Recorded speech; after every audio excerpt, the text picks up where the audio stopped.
Alhamdulillahirabbil alamin wa bihi nasta'in ala. Pagi hari ini kita semua masih Allah berikan panjang umur, masih Allah berikan sehat wal afiyah, sehingga kita semua dimudahkan langkah kita oleh Allah hadir memenuhi panggilan Allah untuk sholat subuh secara berjamaah di rumah Allah ini. Sebab Rasulullah berjanji, hadis riwayat Imam Muslim, bisa dibuka nanti jilid 1 halaman 216. Man sholla sholatas subhi, barang siapa, kata Nabi, yang sholat subuh secara jamaah di masjid, fahuwa fi dhimmatillah, maka orang itu di dalam jaminan Allah, dijamin rezekinya, dijamin keselamatannya, dijamin kesehatannya, dijamin rezekinya, udah semuanya. Fala yatlubanna umuwahu min dimmatih, jangan sekali-kali jaminan Allah itu ditarik kembali oleh Allah. Allah bakal marah nanti kalau sampai kamu dikasih kesempatan, dikasih kesehatan, gak mau sholat subuh di masjid, kalau sampai ditarik jaminan Allah, rizkimu dicabut oleh Allah, kesehatanmu ditarik oleh Allah, maka jangan salahkan Allah. Maka kalau orang sudah tarik itu, dia nanti akan jadi celaka. Makanya sebelum itu terjadi, maka ayolah utamakan sholat subuh berjamaah di masjid. Apalagi dilanjutkan dengan kajian-kajian agama yang mana Rasulullah sudah berjanji, sahhalallahu bihi thariqan ilal jannah. Orang yang rajin mengikuti kajian agama, siapapun ustadz dan penceramahnya, itu besok kalau di akhirat, di alam mahsyar, kalau kita meninggal, kita semua akan dimudahkan jalan kita ke surganya Allah Subhanahu wa Ta'ala. Saat itu banyak orang yang gak ngerti surga itu mana, bingung dia, triliunan manusia. Tapi orang yang rajin baca Al, rajin ngikutin kajian ini, gak usah khawatir itu nanti tahu-tahu dah ikut saya. Kemana? Udah ikut saya, akan saya tunjukkan jaminan Allah bagimu, yaitu surganya Allah Subhanahu wa Ta'ala. Ini taunya nanti kalau sudah meninggal.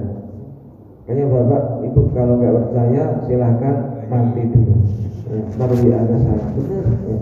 Ini hadisnya sahih. Pagi hari ini saya akan menyampaikan nasihat-nasihat Nabi tentang manusia itu besok akan dikumpulkan bersama yang ia pergauli. Ini akibat pergaulan. Itu nanti bisa dibuka di kitab Riyadhus Shalihin jilid 1 mulai halaman 202 sampai 208. Di antaranya hadis Nabi bahwa yuhsyarul mar'u atau al-mar'u ma'a man ahabba, muttafaqun alaih, dari sahabat Abi Musa al-Asy'ari. Jadi besok seseorang itu akan dikumpulkan bersama orang yang ia bergauli, yang ia cintai. Dulu kita bergaul sama para ulama, gak usah khawatir, nanti kita akan kumpul sama para ulama. Kita bergaul sama orang-orang yang biasa sholat subuh, biasa ikutin kajian di masjid. Besok kalau mati itu sudah akan dikumpulkan, gak sampai belum ke alam mahsyar, itu sudah dikumpulkan dengan orang-orang yang baik ya. Ini halaman 205-nya, kata Rasulullah, wal arwahu junudun mujannadatun. Dari roh-roh itu kalau kita nanti sudah kita meninggal, dia itu akan berkelompok-kelompok dan berpisah-pisah. Artinya kata Nabi, fama ta'arafa minha iktalafa. Jadi kalau kita ini dulu di dunianya biasa bergaul, kumpul sama orang-orang yang baik, itu nanti kalau sudah mati di alam barzah kita, di alam kubur kita, itu langsung kita akan kumpul sama orang-orang baik. Tapi kalau orang itu di dunianya kumpul sama orang-orang yang gak baik, maka kalau dia meninggal itu udah otomatis ya, gak biasa kumpul sama orang yang baik, dia akan kumpul sama orang-orang yang jahat, yang jelek. Ini bedanya kalau kita di dunia sama nanti kita di alam barzah, kalau kita di alam kubur. Kalau di dunia ini orang baik bisa bergaul sama nggak baik, orang nggak baik bisa bergaul sama orang baik, itu di dunia. Tapi kalau sudah nanti meninggal itu nggak berlaku. Banyak yang sesuatu di dunia ini sudah nggak berlaku nanti di alam barzah, di alam kubur. Jangan di alam kubur. Kita di dunia ini atau di Indonesia ini kita pergi ke Amerika bawa uang rupiah, berlaku nggak di Amerika? Enggak, itu baru di dunia. Apalagi di alam barzah, di alam kubur, hal-hal yang di dunia berlaku nanti di sana enggak berlaku lagi. Makanya kita ini harus pandai-pandai mencari teman-teman yang baik, ya. Pokoknya teman yang baik butuh pengorbanan. Jam segini subuhnya sekarang kan sudah masih awal banget, jam 4, 10 kurang lebih sudah subuh, berarti dibutuhkan jam 3 kita harus sudah bangun, tahajud, ya, sholat witir, zikir. Ini dibutuhkan kesungguhan, ya. Kalau orang-orang yang gak senang dengan akhirat, udah dipikirkannya dunia aja. Akhir zaman inilah sekarang orang-orang lebih condong hubbud dunia, lebih condong mencintai dunia ketimbang mencintai akhirat. Kalau di zaman Nabi itu ibaratnya akhirat itu 75%, dunia 25%. Tapi kalau sekarang ini kebalikannya, 75% manusia itu cinta dengan dunia. Kegiatan-kegiatan keagamaan hanya sedikit yang mengikutinya, karena itu adalah pilihan-pilihan Allah. Bersyukur Bapak Ibu yang termasuk hamba-hamba Allah pilihan, insya Allah. Maka nanti kalau kita meninggal langsung ketemu. Makanya mohon maaf kalau Bapak Ibu tanyakan orang-orang kalau kita baca buku bagaimana kumpulan orang-orang yang mau meninggal dunia, tahu-tahu gak jadi meninggal. Indahnya ketemu Allah, itu sudah diterjemahkan. Di antaranya bahwa orang mau meninggal dunia itu seringkali didatangi oleh orang-orang nenek moyangnya atau orang tua yang sudah meninggal, kadang-kadang anaknya sudah meninggal. Itu dia akan mendatangi, udah siap, sudah dijemput. Jadi biarpun kita ini nggak kenal sama nenek moyang kita, mbah-mbah kita nomor berapa, nanti kalau udah mati langsung ketemu. Itu firman Allah dalam Al-Quran surat At-Tur, surat yang ke-52 ayat 21. Walladzina amanu wattaba'athum dzurriyyatuhum biimanin alhaqna bihim dzurriyyatahum wa ma alatnahum min amalihim min syai' kullu mri'in bima kasaba rahin. Kata Allah, orang-orang yang beriman kemudian diikuti turunan-turunannya, uyutnya dulu beriman, anak cucunya, sampai dia nggak pernah lihat uyutnya, nggak pernah lihat mbahnya, neneknya. Maka al-haqna, selama satu keimanan, sama-sama Islam, al-haqna bihim, pasti akan kami ketemukan sama mereka, kata Allah, dengan turunan-turunan mereka semua. Ya, Bapak sekarang belum tahu cucunya nanti berapa.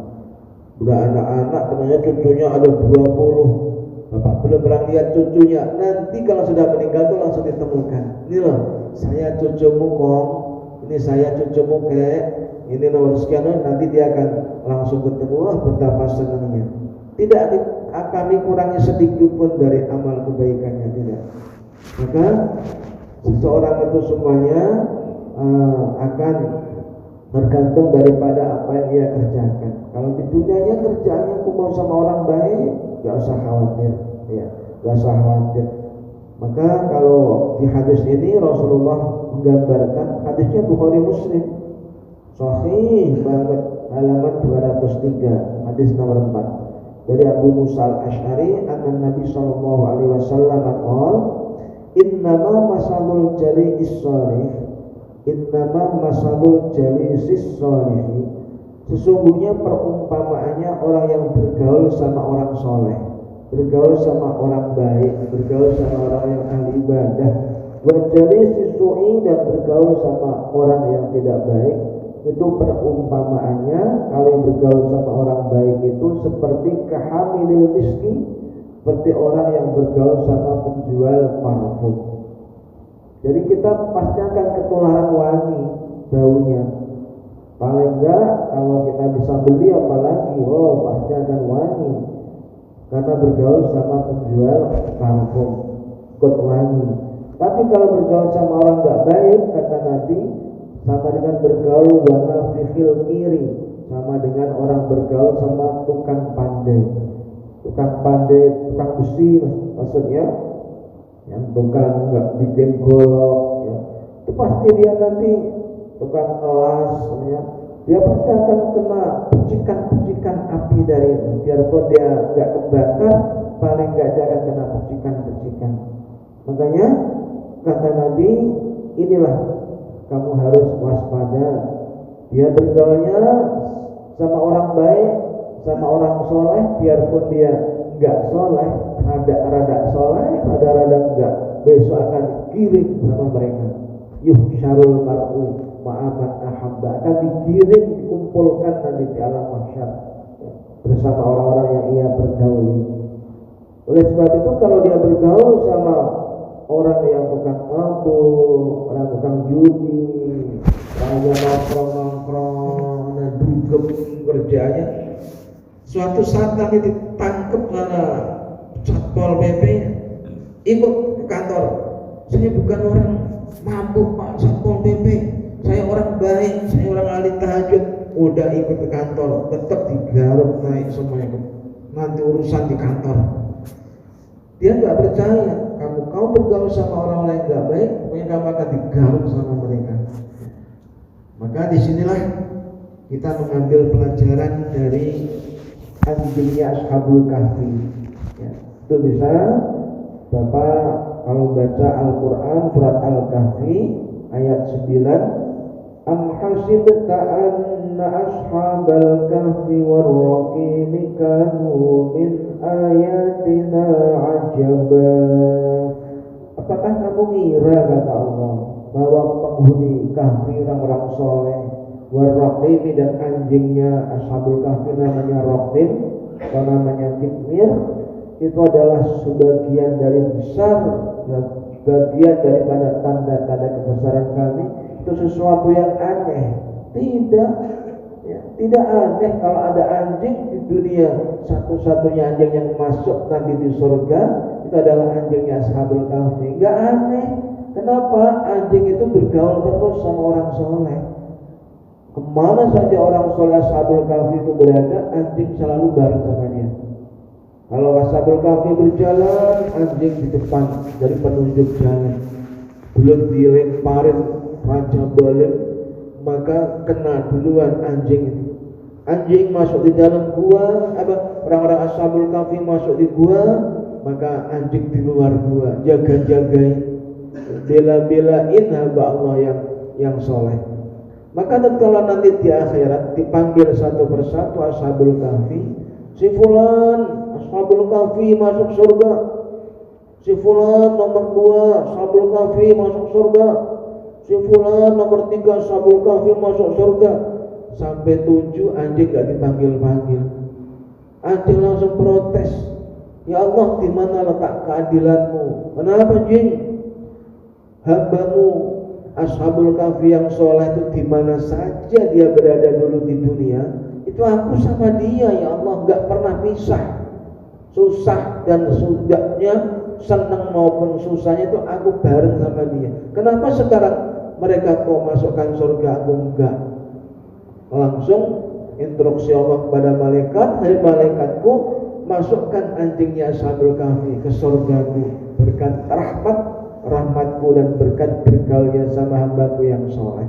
Itu lihat, afala ta'qilun, apa kata Allah, apakah kamu enggak punya akal?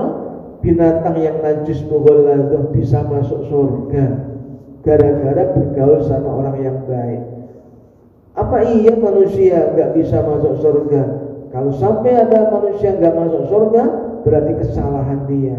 Dulu bergaul sama orang-orang yang tidak baik, bergaul sama orang-orang Yang tukang bunuh orang, paling enggak dia akan kebawa-bawa sekarang. Kalau lagi sidangnya dibawa-bawa terus karena pergaulannya sama orang-orang yang enggak baik.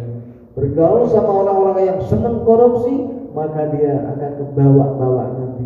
Maka disinilah kesalahan kita, jangan menyalahkan Allah. Jadi kalau Allah nanti memasukkan hambanya ke neraka, bukan Allah enggak sayang sama hambanya, sayang.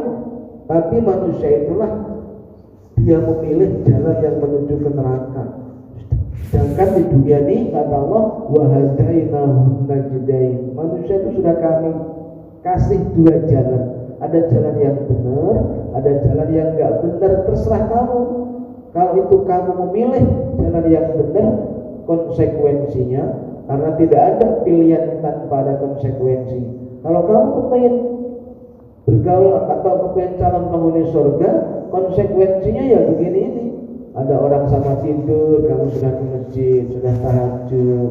Orang-orang sama menyirami rohaninya, orang-orang sama menyirami jasmaninya, olahraga, kamu masih menyirami rohanimu. Ini adalah suatu konsekuensi daripada karena kita milih kepengen dari calon penghuni surga.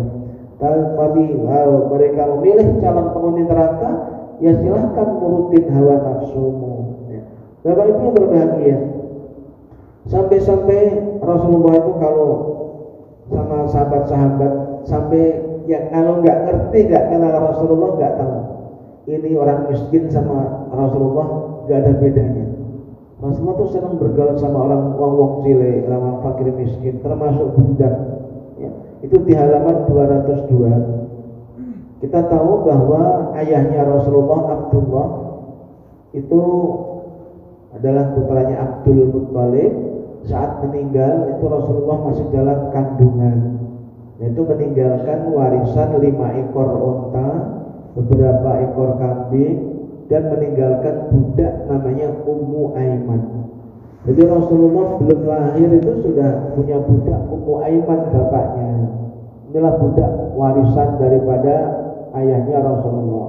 Sampai Rasulullah itu lahir, ini Ummu Aiman itu sudah ikutnya, sudah ngurusin, sudah kayak ibunya sendiri. Sampai Nabi mengatakan Ummu Aiman ummi ba'da ummi. Ummu Aiman ini adalah ibuku setelah ibu kandungku. Hadhihi baqiyatu ahli baiti. Ummu Aiman ini termasuk daripada ahli baitku, ahli keluarga. Itu Ummu Aiman, budak itu sampai diambil seperti itu. Ya. Ummu Aiman dulu namanya Barokah binti Sa'labah. Ya. Kemudian dia nikah sama Ubaidillah bin Haris al-Khazraji. Suaminya itu meninggal dalam perang Hunain. Ya. Ini seorang budak ini, ya. Nah, tapi udah diaku keluarganya Nabi sendiri. Sampai-sampai Rasulullah memberikan sayembara kepada para sahabatnya, man sarrahu an yatazawwaja imra'atan min ahlil jannah falyatazawwaj Ummu Aiman. Siapa-siapa yang ingin menikahi calon penghuni surga, wanita calon penghuni surga, siapa yang mau menikahi Ummu Aiman? Coba Pak, itu seorang budak hitam, bukan cantik, bukan orang kaya, ya. Dikumandangkan depan para sahabat, siapa yang mau menikahi calon wanita calon surga, nikahilah dia. Mungkin kalau disayembarakan di depan kita, ya nggak ada yang tertarik, orang udah tua, udah budak hitam. Tapi Zaid bin Harisah ini yang sampai anak angkat Nabi itu sampai nunduk, saya ya Rasul mau menikahi, yaitu menikahi Ummu Aiman. Akhirnya nikah, sama-sama janda, sama-sama duda. Ini Zaid bin Harisah ini satu-satunya sahabat yang disebut namanya jelas oleh Allah di Al-Quran itu seorang budak.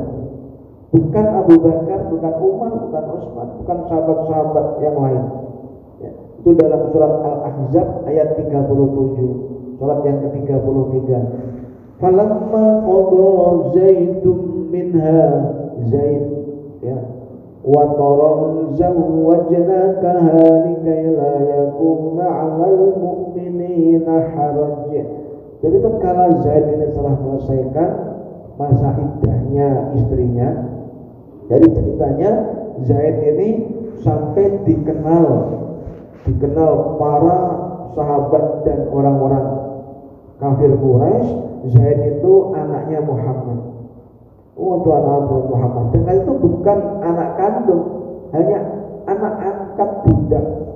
Sangat terkenal itulah turun wahyu surat Al-Ahzab juga, maka Muhammadu aba ahadin min rijalikum. Muhammad itu gak bapaknya siapa-siapa. Artinya ini pelajaran yang kita ambil, anak angkat itu tidak boleh dinisbatkan kepada bapak angkatnya. Apalagi kalau anak angkat itu perempuan, kok bapak angkatnya menikahkan anak angkatnya, besok gak bakal mencium bau surga bapaknya itu. Jangan coba-coba menikahkan putri seorang wanita yang bukan putri kita, bukan wali kita, bukan, tapi dia hanya sekedar anak angkat kita pungut dari kecil. Waktu nikahnya kok kita menikahkan dia, bahaya besar ya. Boro-boro masuk surga, mencium bau surganya enggak, itu diharamkan oleh Rasulullah ya. Maka akhirnya disitulah tetap kembali kepada anak angkat, tidak boleh kepada anaknya Nabi Muhammad. Dan saat itulah Nabi Muhammad itu melamarkan budaknya ini dengan seorang wanita yang cantik ya. Dia adalah berdarah biru, ningrat, orang kaya, turunannya orang-orang besar, namanya Zainab binti Jahsy. Saya dipikirnya Zainab karena yang melamarkan Rasul dianggapnya mau untuk Rasulullah, siapa yang nggak mau. Tahu-tahu dinikahkan dengan anak angkatnya seorang budak Zaid bin Harisah ini. Wah, akhirnya Zainab binti Jahsy untuk sekedar memenuhi kemauan Rasulullah menikahkan, maulah nikah. Tapi setelah nikah, wah udah gak mau melayanin Zaid, seorang budak, marah-marah pokoknya. Walhasil cerai. Setelah cerai, selesai masa iddahnya, zawwajnakaha, kami nikahkan Muhammad dengan bekas istrinya, anak angkatnya. Di dunia itu nikah yang walinya Allah langsung itu cuma dua manusia. Satu adalah Nabi Adam, dapat Ibu Hawa, itu walinya adalah Allah ya. Karena saat itu ya belum ada penghulu, belum ada besan ya. Langsung Allah masuk akal. Yang kedua yaitu nikahnya Rasulullah dengan Zainab binti Jahsy itu langsung zawwajnaka, kami yang menikahkan. Itu langsung walinya hanya Allah, langsung Allah. Maka setelah itulah pelajaran yang kedua yang kita ambil, bahwa boleh menikahi bekas istri anak angkat.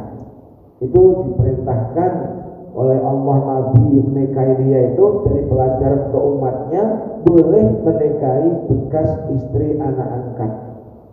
Karena zaman itu sangat aib, seorang zaman jahiliyah itu sangat aib kalau ada orang menikahi bekas istrinya anak angkat. Yang sangat terhormat itu kalau menikahi bekas istrinya ayah, artinya ibu tiri.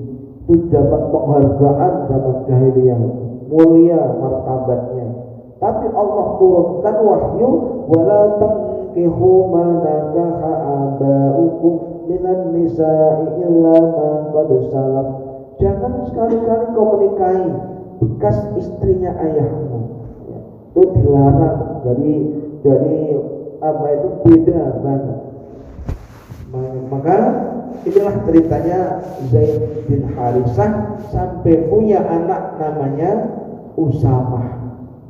Usamah itu usia 17 tahun itu sudah pimpin perang. Ini sudah seperti cucunya Nabi, udah terkenal zaman para sahabat jahiliyah itu. Kalau ada marah kayak apapun, Nabi lihat Usamah itu langsung diam ya. sampai begitu kedudukannya Usama.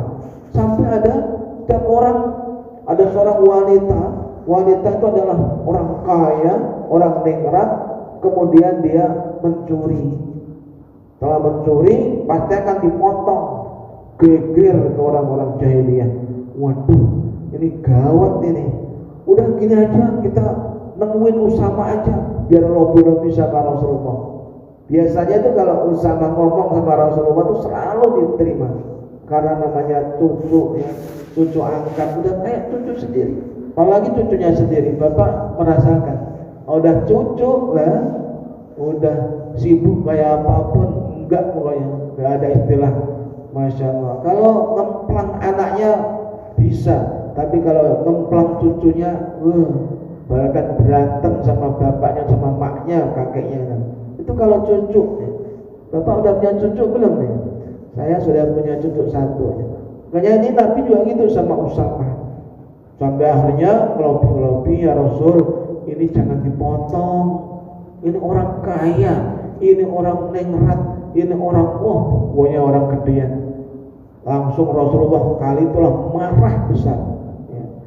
Inilah hancurnya orang-orang sebelum kamu. Kalau orang pejabat, kalau orang gedean mencuri, dia gak dipotong, gak dilaksanakan hukum agama. Tapi giliran wong cilik, dia mencuri, berbuat salah, dia dipotong ya. Ini hancurnya orang-orang dulu seperti itu. Gak, tetap kita potong. Kalau urusan hukum, Nabi tetap tegas ya. Kalau di Indonesia ini kayak pisau, tajamnya kalau di bawah, kalau di atas tumpul ya. Coba yang sudah koruptor yang sudah triliunan ya. Masya Allah, mohon maaf Bapak, kemarin bulan apa itu sampai ada berapa puluh daripada orang-orang yang koruptor itu yang dibebaskan itu, sedangkan baru menjalankan berapa tahun. Ada yang baru 2 tahun, sedangkan hukumannya sekian tahun udah bisa bebas. Ada yang 4 tahun udah, Masya Allah. Maka kalau udah seperti itu, ajaran agama Islam adalah dihancurkan sendiri dengan orang Islam itu sendiri ya. Maka kemudian suatu hari ini Rasulullah tuh sering berkunjung kepada rumahnya Ummu Aiman. Setelah meninggal dunia Rasulullah, Abu Bakar ini ngomong pada Umar, wahai Umar, intalik bina ila Ummu Aiman. Ayolah Abu Bakar, kita main ke rumah Ummu Aiman sebagaimana Rasulullah itu selalu berkunjung ke rumah Ummu Aiman. Ayo, kata Umar, siap ya. Akhirnya mainlah Ummu Aiman.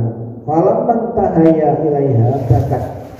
Setelah Abu Bakar sama Umar ini sampai ketemu sama Ummu Aiman, tahu-tahu Ummu Aiman tuh nangis ya, karena ya kenal ya Ummu Aiman, Abu Bakar udah kenal banget.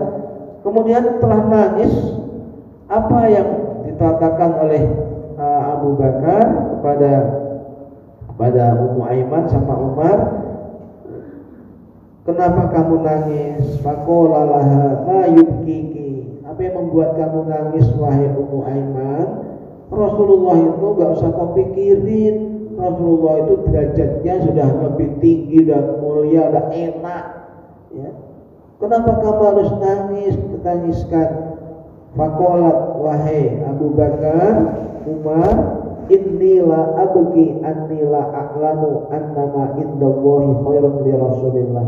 Aku nangis ini bukan saya pikirkan Rasulullah pasti sudah mulia insyaallah. Walakin abki, yang aku tangiskan itu annal wahya qatin qata'a minas sama. Yang aku tangiskan itu semenjak Rasulullah itu wafat, maka wahyu ini sudah putus, sudah gak pernah akan turun lagi. Sehingga kami kangen. Disitulah sampai akhirnya nangis. Abu Bakar juga ikut nangis dan Umar bin Khattab juga ikut nangis. Makanya inilah kalau orang itu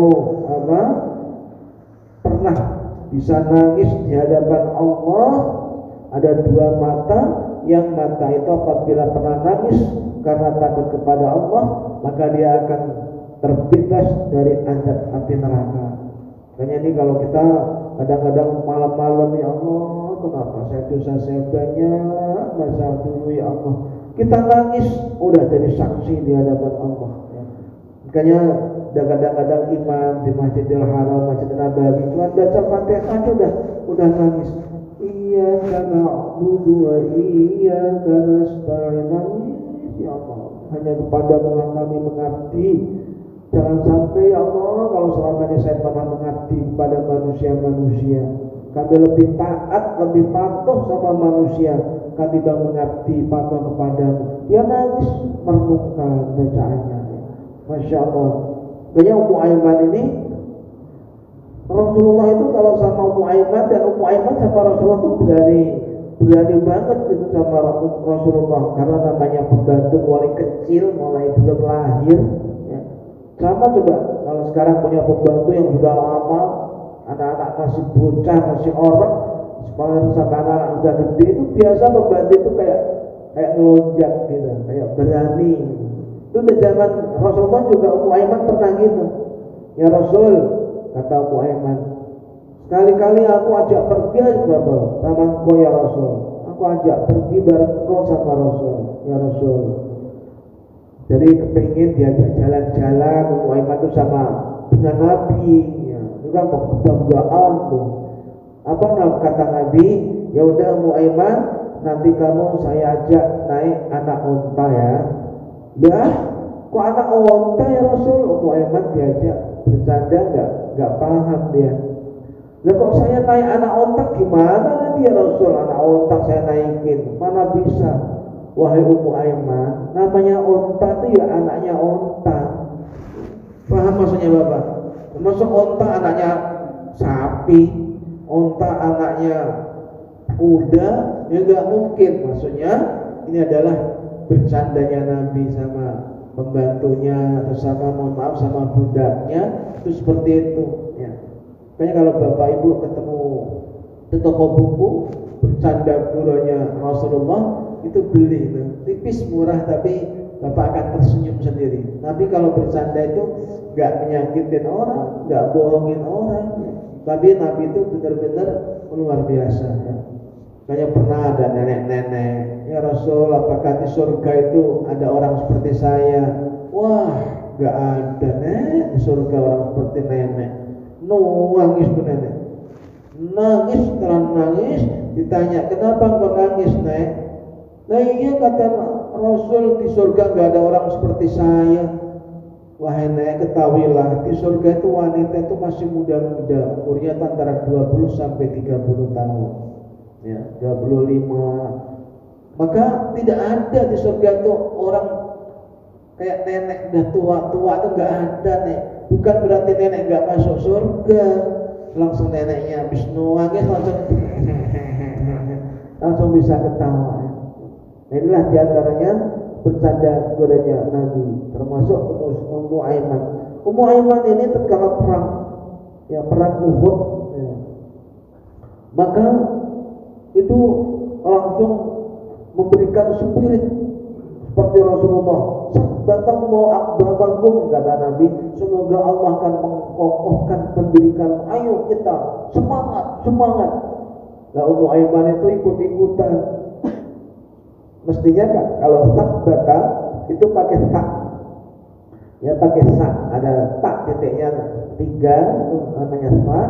Nah itu Ummu Aiman dia bacanya pakai sin. Sabbatallahu akdamakum, langsung dimarahin sama Nabi. Uskuti ya Ummu Aiman, diam wahai kamu Ummu Aiman. Fa innaka usranul lisan, kamu itu termasuk usarul lisan, orang yang cadel lisannya, enggak usah ikut-ikutan. Pengennya itu bantuin tapi salah ngomong. Makanya kalau kita baca Quran, kalau salah makhrajnya maknanya bisa berubah ya. Ada orang berubah bisa kafir gara-gara titik bisa. Cuma satu titik saja. Contohnya, a'udzubillahi minasyaitonir rajim. Aku berlindung kepada Allah dari godaan setan yang terkutuk. Tapi kalau rajim, jinnya titiknya dibuang dari rahim.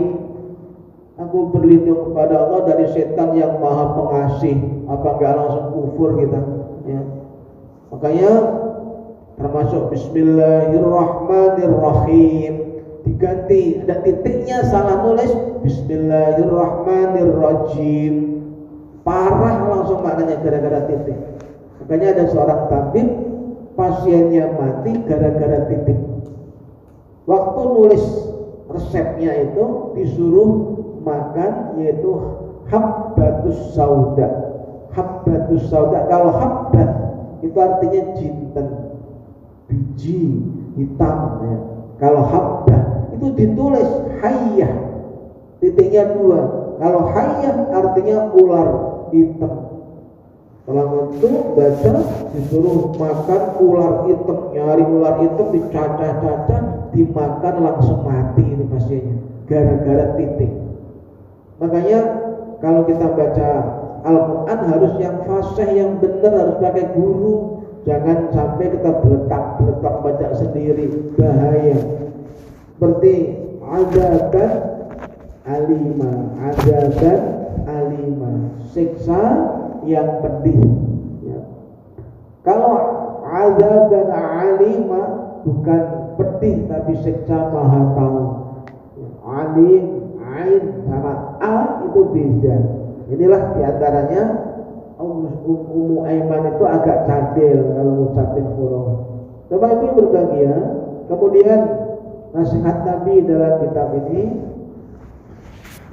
la tusohib illa mu'minan wa la ya'kul ta'amaka illa taqiyun.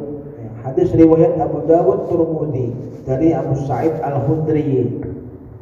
Kata Nabi, jangan sekali-kali kamu bergaul baik-baik banget ya, kecuali orang mukmin yang baik. Kata Nabi pesannya itu. Ini kadang-kadang kalau sama orang gak mukmin, gak muslim, baiknya setengah mati, berkorban apa saja. Tapi giliran sama-sama orang Islam, sadisnya, galaknya, na'udzubillah, mendzaliminya. Ini salah parah. Wala ya'kul ta'amaka illa taqiyun, kata Nabi. Nasihat berikutnya, jangan sekali-kali usahakan makananmu itu bisa dimakan orang yang takwa, orang yang ibadah, karena itu nanti akan membawa manfaat kamu sepanjang masa ila yaumil qiyamah. Jadi usahakan makanan kita itu bisa dimakan oleh orang lain yang ahli ibadah, yang takwa. Termasuk Sabtu ini ada sarapan pagi. Pagi hari ini ada sarapannya enggak ya? Ada. Yang nyiapin, tak doakan mudah-mudahan diganti oleh Allah dengan rezeki yang melimpah ruah. Semoga keluarganya menjadi keluarga yang sakinah mawaddah warahmah. Mudah-mudahan makanannya jadi saksi di hadapan Allah sebagaimana ngikutin nasihat Nabi, sudah dimakan orang yang takwa, orang yang beribadah, dan mudah-mudahan akan menyelamatkan dia dari siksa kubur insyaallah ya. Ini diantaranya manfaatnya. Jadi kalau dimakan bukan orang ahli ibadah, udah habis jadi kamar mandi dibuang pagi-pagi. Itu kalau dimakan orang ahli ibadah dari dagingnya dipakai ibadah, terus kamu akan dapat pahala sampai dia meninggal dunia. Kemudian kata Nabi nasihat berikutnya, ar-rajulu ala dini khalilihi falyanzur ahadukum man yukhalilu. Bahwa seseorang itu suruknya jam berapa, Mbah? 26. Setengah 6? 26. Oh, 26. Oke. 26. Karena subuhnya awal, maka selesainya ya awal ya. Subuhnya awal ya. Ini sebelum 26 masih dikit saya menyampaikan kata Nabi, orang menilai orang itu lihat aja temannya, kata Nabi. Fal yukhal, jadi fal yandur ahadukum man yukhali. Jadi kalau menilai orang itu enggak usah kamu orang baik enggak? Kalau ditanya gitu, Pak, saya orang baik, Bang. Jangan gitu menanya orang itu. Lihat aja temannya, kata Nabi. Kalau temannya bergaul sama orang-orang ibadah, orang-orang baik, insyaallah dia orang baik. Tapi kalau temannya orang-orang yang jelek-jelek, maka dia enggak jauh dari situ. Maka sampai Imam Syafi'i menyampaikan lewat syairnya, awalam taral jildal hafira muqabbala bizuhri lam tasara jildal mushafi. Kata Imam Syafi'i, apakah enggak kamu perhatikan? Coba kamu renungkan itu kulit kebo yang hakir, yang bau, yang hina. Itu muqabbala, bisa dicium terus. Lamma sara jildal mushafi, manakala kulit kebo jadi sampul Al-Quran. Kulit kebo bergaul sama Al-Quran, pejabat baca Quran, shadaqallahul azim, cium. Orang cantik, shadaqallahul azim, cium. Orang ganteng, shadaqallahul, diciumi terus. Itu kulit kebo. Gara-gara apa? Bergaul sama Al-Quran. Orang baik. Coba lihat nasibnya beduk kulit kebo, ya, bergaulnya di masjid ya tempatnya, tapi nasibnya babak belur, digebukin orang terus. Gara-gara apa? Salah pergaulan. Makanya kita ini jangan sampai kita ini bergaul sama orang yang lebih jelek, bergaul sama yang lebih baik. Nanti kamu ke bawah, dia akan dikasih hak syafaat oleh Allah nanti orang baik ya. Kalau orang jelek nggak ada syafaat bagi orang yang jelek, itu nggak ada. Yang bisa nolong di akhirat nanti itu adalah orang-orang yang baik-baik, yang ibadah, yang soleh-soleh. Sama dengan, mohon maaf, kedelai. Kalau kita jual kerikil 1 kilo nggak akan laku 20.000. Nggak akan laku orang 1 kerikil 1 kilo 20.000. Tapi kalau kerikil kecil-kecil itu dicampur dengan kedelai 1 karung, campur 1 kilo kedelai sama 1 kilo kerikil, maka kerikil itu nilainya persis dengan harganya kedelai. Karena apa? Dia bergaulnya sama kedelai yang bernilai. Makanya kita sampai Allah mengajarkan wa alhiqni bis-sholihin. Dalam surat Yusuf ayat 101 Allah mengajarkan, ya Allah, temukanlah aku bisa bareng-bareng sama orang-orang yang soleh. Itu Allah yang mengajarkan. Biar aku enggak soleh, ya Allah, rada-rada soleh, rada-rada enggak. Tapi kalau kumpul sama orang soleh nanti akan fasilitasnya akan sama.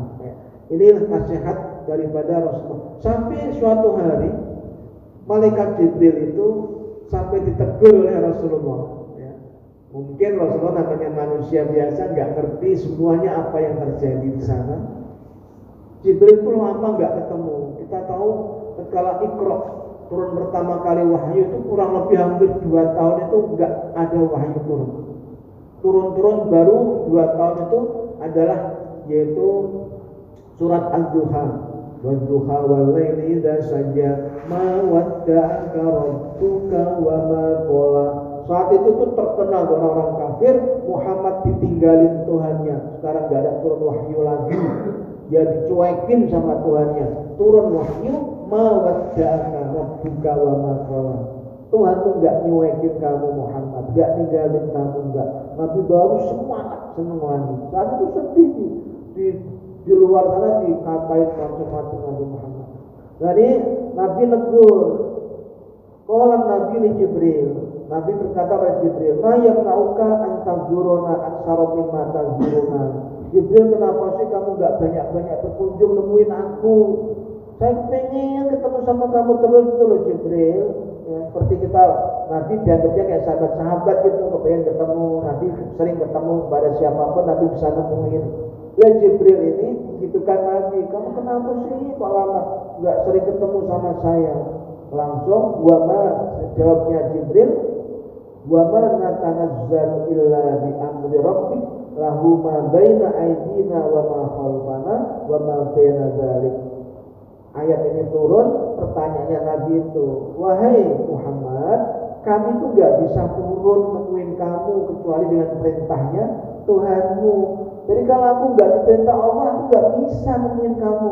Kepengen nanti ketemu juga, tapi aku nggak bisa. Nah, itu kalau Jibril lain ya tingkatannya. Kalau kita pengen ketemu siapa, bisa temuin. Makanya kita masa tua kita ini usahakan sering silaturahim kepada teman-teman kita yang sudah sakit, sudah pensiun. Ini diantaranya Allah Subhanahu Wa Taala menyiapkan orang-orang yang rajin silaturahim kepada orang sesamanya, bukan karena dia itu family, bukan karena dia itu ada ikatan dia balas jasa, enggak, semata-mata karena Allah. Ya. Oleh sebab itu, kalau kita melaksanakan itu masa tua kita akan kumpul, akan dapat syafaatnya orang-orang yang baik yang kita kunjungi. Ya, mudah-mudahan kita semua bisa mengamalkan nasihat Nabi ini. Oke, karena waktunya sudah mau surut, Barangkali ada yang mau bertanya, silakan. Mau bertanya boleh, ya silakan aja. Kelihatannya nggak ada yang bertanya, sudah apa? Alhamdulillah sudah paham semua. Inilah enaknya kalau ngajar kepada orang yang biasa ngaji itu enak. Saya sampaikan bla bla bla bla langsung paham semua. Suatu hari kata Umar, saya minta izin kepada Nabi untuk mengerjakan umroh karena tinggalnya di Madinah, mau ke Mekah umroh. Kemudian fa'adzinali, Nabi mengizinkan, wa qala ya Umar, tak izinkan kamu, silakan umroh, tapi jangan lupa wahai Umar, doakan saya ya kalau nanti kamu umroh di Mekah. Umar langsung kaget. Kagetnya, apa enggak salah ya Rasul, mosok kok malah minta didoakan saya ya. Mestinya engkau ya Rasul yang mendoakan saya, doamu manjur ya. Asyrikna ya ukhayya fi du'aika, ikutkan kalau kamu doa, aku doakan juga.